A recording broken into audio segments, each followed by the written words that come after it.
Pada gua Azam Haye. Hari ini gua bakalan menguji coba Google Gemini yang ada di handphone gua. Oke, coba. Oke, ini udah ada singkatan ininya ya. Halo, ini nama gua teman-teman ya.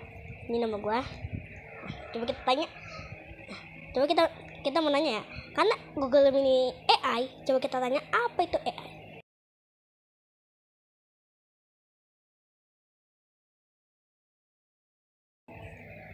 Halo, apa yang bisa saya bantu hari ini? Ya, itu bisa nyapa juga ya kalau kita sapa.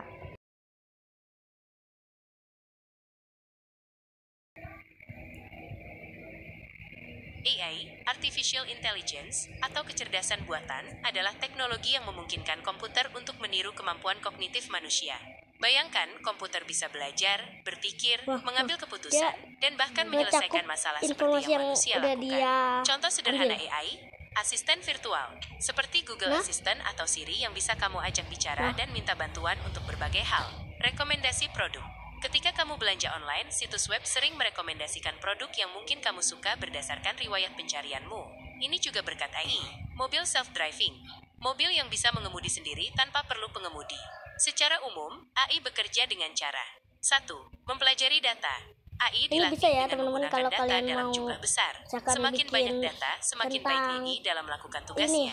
2. Mengenali pola, AI mencari pola dalam data tersebut untuk memahami hubungan antara berbagai variabel. 3. Membuat prediksi. Berdasarkan pola yang ditemukan, AI dapat membuat prediksi atau mengambil keputusan. Keuntungan AI, efisiensi. AI dapat menyelesaikan tugas-tugas yang membosankan dan berulang dengan cepat dan akurat. Akurasi. Dalam beberapa kasus, AI dapat membuat keputusan yang lebih akurat daripada manusia. Inovasi. AI membuka peluang untuk menciptakan produk dan layanan baru yang sebelumnya tidak mungkin. Kekurangan AI, biaya. Mengembangkan dan melatih AI membutuhkan biaya yang tinggi. Ketergantungan data.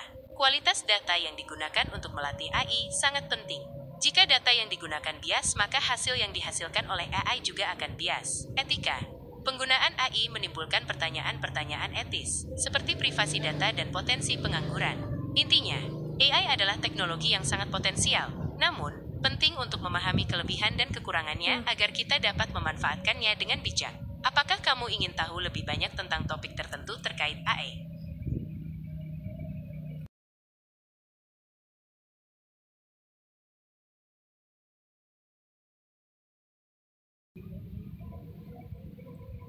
Prediksi Indonesia di tahun 2045.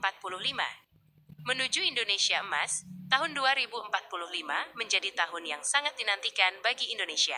Sebagai tahun di mana Indonesia merayakan 1 abad kemerdekaan, harapan dan ekspektasi akan masa depan bangsa pun semakin tinggi. Beberapa prediksi yang sering dibahas terkait Indonesia di tahun 2045 antara lain: bonus demografi. Indonesia diprediksi akan mengalami puncak bonus demografi, di mana jumlah penduduk usia produktif mencapai puncaknya. Potensi besar ini dapat mendorong pertumbuhan ekonomi yang pesat jika diiringi dengan peningkatan kualitas sumber daya manusia. Negara maju. Visi Indonesia Emas 2045 menargetkan Indonesia menjadi negara maju dengan pendapatan per kapita yang tinggi dan kualitas hidup yang baik. Penguasaan teknologi. Indonesia diharapkan menjadi pemain utama dalam bidang teknologi, baik dalam pengembangan maupun pemanfaatan. Masyarakat berpengetahuan. Tingkat pendidikan masyarakat Indonesia diprediksi akan meningkat secara signifikan, menghasilkan sumber daya manusia yang berkualitas dan inovatif. Pertumbuhan ekonomi yang kuat. Pertumbuhan ekonomi Indonesia diproyeksikan terus meningkat, didukung oleh berbagai sektor seperti industri, pariwisata, dan digital ekonomi. Tantangan yang harus dihadapi untuk mewujudkan visi Indonesia Emas 2045, tentu saja ada banyak tantangan yang harus dihadapi, seperti kesenjangan. Mengurangi kesenjangan sosial dan ekonomi yang masih tinggi. Lingkungan. Menjaga kelestarian lingkungan hidup di tengah pertumbuhan ekonomi. Infrastruktur. Memperbaiki dan mengembangkan infrastruktur yang memadai. Governance. Memperkuat tata kelola pemerintahan yang baik. Apa yang bisa kita lakukan? Kita semua memiliki peran penting dalam mewujudkan Indonesia Emas 2045. Beberapa hal yang dapat kita lakukan antara lain: meningkatkan kualitas diri. Dengan terus belajar dan mengembangkan diri, kita dapat menjadi sumber daya manusia yang berkualitas. Berpartisipasi dalam pembangunan. Kita dapat berkontribusi dalam pembangunan daerah atau negara sesuai dengan kemampuan kita. Menjaga lingkungan. Dengan menjaga lingkungan, kita berkontribusi pada keberlanjutan hidup generasi mendatang. Menjadi warga negara yang baik. Dengan menjunjung tinggi nilai-nilai Pancasila, kita dapat menciptakan masyarakat yang harmonis dan sejahtera. Ingin tahu lebih dalam tentang aspek tertentu dari prediksi Indonesia 2045? Misalnya, kamu ingin tahu lebih banyak tentang potensi sektor industri di Indonesia atau tentang upaya pemerintah dalam mewujudkan visi Indonesia Emas. Yuk, kita diskusi lebih lanjut. Oke, begitu ya tentang inian AI dari Google Gemini, buatan Google ya, yang udah bisa menjawab pertanyaan-pertanyaan kita ini ya. Kayak kita mau ini dulu yang namanya, kita akan lanjutin ya.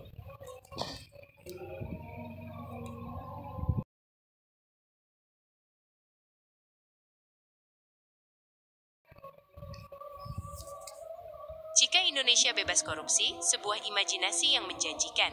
Bayangkan Indonesia tanpa bayang-bayang korupsi. Sebuah negara di mana setiap rupiah uang negara digunakan seefisien mungkin untuk kepentingan rakyat. Sebuah negara di mana setiap proyek pembangunan dilakukan dengan kualitas terbaik, tanpa ada permainan atau penyelewengan anggaran. Apa yang akan terjadi jika Indonesia bebas korupsi? Pertumbuhan ekonomi yang pesat, investasi membanjir. Tanpa korupsi, iklim investasi di Indonesia akan menjadi sangat menarik. Investor asing dan dalam negeri akan berlomba-lomba menanamkan modalnya, menciptakan lapangan kerja baru, dan mendorong pertumbuhan ekonomi yang pesat. Pengelolaan anggaran yang efisien, anggaran negara akan digunakan secara efektif dan efisien untuk pembangunan infrastruktur, pendidikan, kesehatan, dan sektor lainnya. Hal ini akan meningkatkan kesejahteraan masyarakat secara menyeluruh. Pelayanan publik yang prima, birokrasi yang efisien, birokrasi akan menjadi lebih efisien dan responsif terhadap kebutuhan masyarakat. Perizinan dan pelayanan publik lainnya akan menjadi lebih mudah dan cepat. Kualitas pendidikan dan kesehatan meningkat. Anggaran yang cukup dan pengelolaan yang baik akan meningkatkan kualitas pendidikan dan kesehatan masyarakat. Masyarakat yang lebih adil dan sejahtera. Pengurangan kesenjangan. Tanpa korupsi, kekayaan negara akan lebih merata. Kesenjangan sosial dan ekonomi akan semakin berkurang. Peningkatan kualitas hidup, masyarakat akan menikmati kualitas hidup yang lebih baik dengan akses yang lebih mudah terhadap air bersih, sanitasi, listrik, dan transportasi. Penguatan demokrasi, pemerintahan yang transparan, pemerintah akan lebih transparan dan akuntabel kepada rakyat. Partisipasi masyarakat yang aktif, masyarakat akan lebih aktif berpartisipasi dalam proses pengambilan keputusan publik. Tantangan dalam mewujudkan Indonesia bebas korupsi. Meskipun impian Indonesia bebas korupsi sangat indah, namun mewujudkan hal tersebut bukanlah perkara mudah.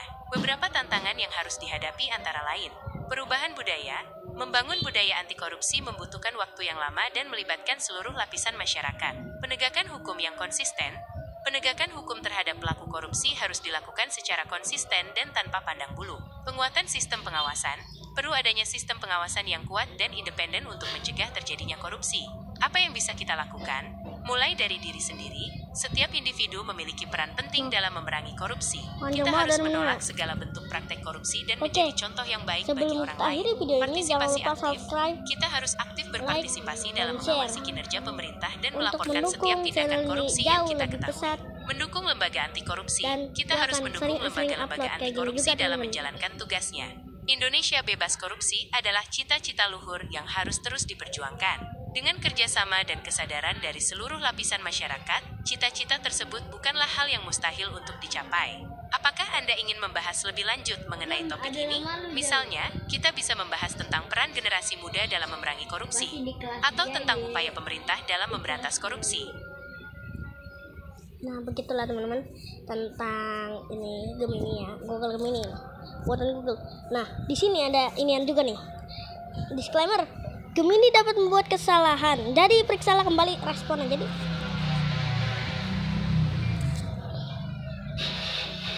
Jadi Gemini juga kadang harus karena itu bisa salah teman-teman. Nah, ini informasi yang dikasih itu mungkin kata gue ya, ini itu bisa diterima karena ini bener. Nah, keuntungan dan juga dia tahu apa itu kekurangan AI dan keuntungannya. Nah, oke, teman-teman, sebelum kita akhiri videonya jangan lupa subscribe, like, dan share ya. Gua ingetin sekali lagi untuk mendukung channel ini maju, dan juga gua bakalan sering upload kayak gini juga, dan juga jangan lupa